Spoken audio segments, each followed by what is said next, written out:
prioritasnya Pak Prabowo bukan di proyek IKN. Nah ini nasib IKN bisa gimana ini? Ya pokoknya dikasih biaya untuk perawatan. Karena kalau tidak mangkrak kayak Hambalang.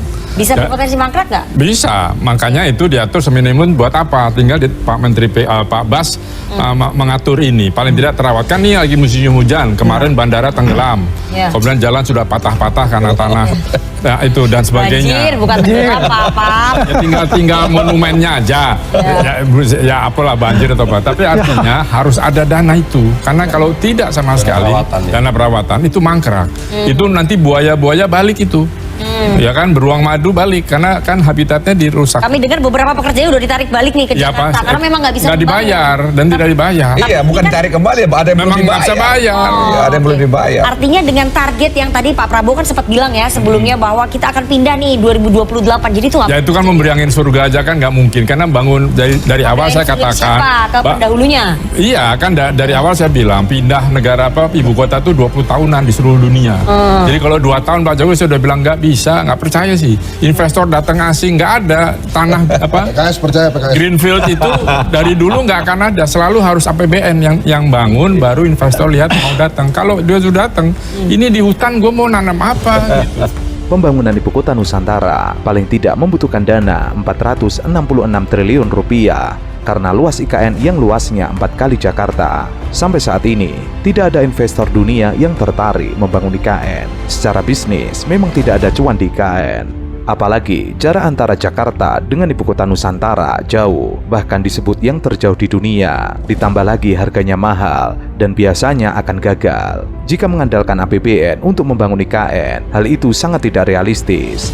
Apalagi defisit APBN 2024 akan naik menjadi 609 triliun rupiah atau 2,7% dari produk domestik bruto. Target awal defisit 522 triliun rupiah atau 2,29% dari PDB.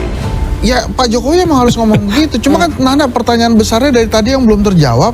Kenapa kok tiba-tiba ya konon nih kan sudah oversubscribe, banyak yang datang, investasi ini, investasi itu. Pak Bahlil juga waktu jadi Menteri Investasi kan telah mendatangkan sekian ribu triliun. Terus tiba-tiba hari ini kita bicara pemotongan. Kan bingung kita juga. Yang bohong dulu apa sekarang? Kan gitu jadinya. Itu kan gitu tuh. Jadi kan tiba-tiba pemotongan sih. Kita kan melihat betapa indahnya itu IKN waktu Agustusan kan. Sekarang ada warga baru. Pertama jangkrik, sekarang soang.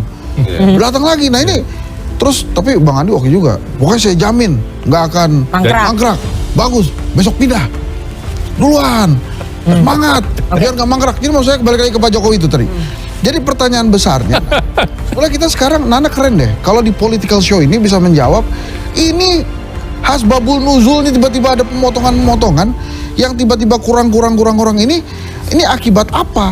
Akibat kita salah hitung di awal atau akibat ada penambahan di atas kertas, angkanya gede tapi nggak ada di realnya. Iya, karena kurang matangnya perencanaan. Iya, itu. Sebenarnya. Apalagi pemerintahan Prabowo Gibran akan fokus merealisasikan program makan bergizi gratis. Semuanya akan menjadi rebutan anggaran. Program makan bergizi gratis lebih jelas dampaknya untuk rakyat ketimbang IKN. Mencari dana utangan dari luar negeri atau lembaga internasional juga berat karena keuangan sebelah negara maju dan lembaga keuangan dunia sedang kering. Apalagi mundurnya kepala otorita ibu kota Nusantara Bambang Susantono dan wakilnya Doni Rahayu bertanda ada masalah dalam IKN. Jadi kalau ditanya kalau tadi mau dibikin destinasi wisata, siapa mau pergi ke sana, Pak? Mau dimakan buaya? Kalau hujan kan enggak. Jadi supaya terawat barang itu tidak memerlukan anggaran yang maksimal, ya sudah. Daripada Gibran terus kemana-mana bagi-bagi susu nggak penting, ya mending berkantor di sana. Bisa ketemu kepala-kepala daerah di seluruh Kalimantan, langsung di sana. Selesaikan persoalan-persoalan tanah adat. Sampai hari ini masyarakat ada di sana masih terpinggirkan. Kami di wilayah perbatasan Kalimantan Utara masih butuh jalan. Negara ini sudah berutang terlalu banyak sama orang Kaltara misalnya. Daerah-daerah pedalamannya sampai sekarang nggak ada jalan raya. Selain masalah investasi yang sulit masuk ke Indonesia, penyebab investasi masih susah masuk ke Indonesia secara umum adalah soal korupsi. Hal itulah yang membuat kepercayaan investor terkikis ketika hendak menaruh modal di Indonesia. Saya pergi ke Luwuk, masuk ke Danau Poso tuh. Karena mesti backup LSM pro lingkungan di situ. Oke. Datang pengusaha, dia bilang, Pak Rocky, saya eksportir kerikil ke IKN. Dan kamu betul. Ya. Ada dari Poso itu.